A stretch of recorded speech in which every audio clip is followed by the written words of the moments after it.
제1야당 대표 이재명 더불어민주당 대표의 첫 1심 선고가 잠시 뒤에 시작됩니다. 네, 이번 선고 결과에 따라 차기 대권주자로 꼽히는 이 대표 개인은 물론이고 또 민주당까지 치명타를 입을 수도 있는데요. 오늘 선고 어떻게 진행될지 YTN 법조팀 취재기자 연결해서 알아보겠습니다. 김철희, 김다연 기자 나와주시죠. 네, 저희는 서울중앙지방법원에 나와 있습니다. 제 뒤쪽으로 보이는 법원 청사는 선고를 앞두고 취재진과 방청객들로 북적이고 있는데요. 이곳에서 김철희 기자와 함께 재판 소식 생생하게 전해드리겠습니다. 자, 김 기자, 오늘 오후 2시 반부터 선고 공판이 시작됩니다. 이 대표도 곧 법원에 도착할 텐데 지금 법원 주변 분위기는 어떻습니까? 네, 저희가 아침 일찍부터 미리 서초동에 와서 상황을 봤었잖아요. 경력 수천 명이 법원 주위를 둘러싸고 있어서 이제는 상엄한 분위기까지 연출됩니다. 경찰은 현장에 기동대 46개를 배치했다고 밝혔는데 인원으로 따지면 2,400여 명 정도가 됩니다. 많은 경력이 동원된 건 이재명 대표 관련 집회에 수천 명이 참석할 것으로 예고됐기 때문인데요. 이 대표를 지지하는 단체가 5천 명이 참가하는 집회를 신고한 데 이어 보수단체도 이 대표 규탄 집회에 1,000명이 참석할 거라고 알렸습니다. 양측 모두 오전 11시부터 본격적인 집회를 시작했습니다. 이재명 대표 무죄를 촉구하는 측은 법원에서 조금 떨어진 대검찰청과 서울고검 사이 도로 일부를 점거하고 집회를 시작했고요. 보수단체도 법원 바로 앞이죠. 법원 삼거리에서 집회를 이어가고 있습니다. 네, 오늘 인파가 몰려서 사고 우려하는 목소리도 나오고 있는데요. 지금 법원은 어떻게 대비하고 있습니까? 네, 말씀하신 것처럼 많은 인파가 실제로 서초동 주변에 몰려 있는데요. 법원도 미리 질서 유지 계획을 수립하고 청사 보안 관리대를 특별 편성했습니다. 청사 정문에서부터 신분 확인과 짐 검사를 거쳐야 방문객 출입이 가능합니다. 현재는 필수 업무 차량을 제외한 일반 차량은 서울 법원 종합청사 안으로 들어올 수가 없습니다. 이 조치는 오후 8시까지 유지되니까요. 이용하시는 분들은 참고하시면 되겠습니다. 또 더 많은 보안 요원이 법원 내부와 통로, 이 대표가 오가게 될 동선에도 배치가 돼 있습니다. 만일의 사태에 대비하기 위해 재판부 판사 3명 퇴근길 경우에도 법원 보안 요원이 투입될 예정이고요.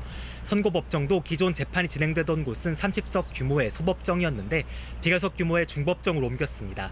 선고 시각 중법정 주변 다른 법정에서는 예정된 재판이 없어서 방청객 대상 보안 검색이 더 꼼꼼하게 이뤄질 것으로 보입니다. 네, 조금 뒤면 이재명 대표가 법원의 모습을 드러낼 텐데요. 오늘 선고는 어떻게 진행되는지도 한번 정리해 주시죠.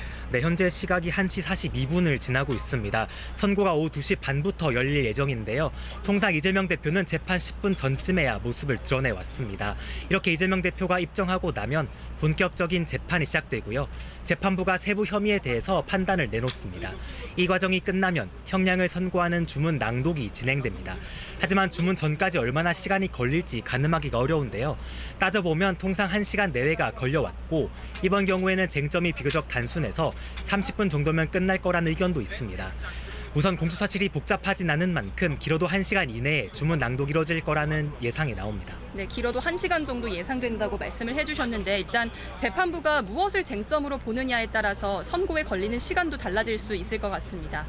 이 대표는 현재 서울중앙지방법원과 수원지법에서 모두 4개의 재판을 받고 있습니다. 이 가운데 가장 먼저 선고가 이루어지는 오는 사건은 어떤 내용인지 구체적인 혐의도 한번 정리해보죠.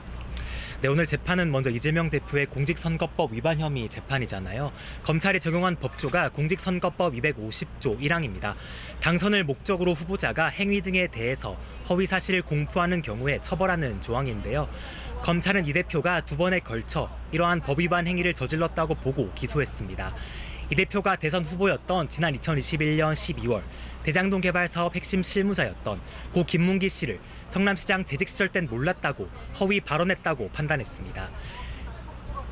네, 이 대표가 김 씨와 함께 해외 출장을 가고 또 대면 보고를 받는 등 밀접한 관계였는데도 대장동 개발 비리 의혹과 선을 그으려고 거짓말했다는 것이 검찰의 판단이라는 건데요.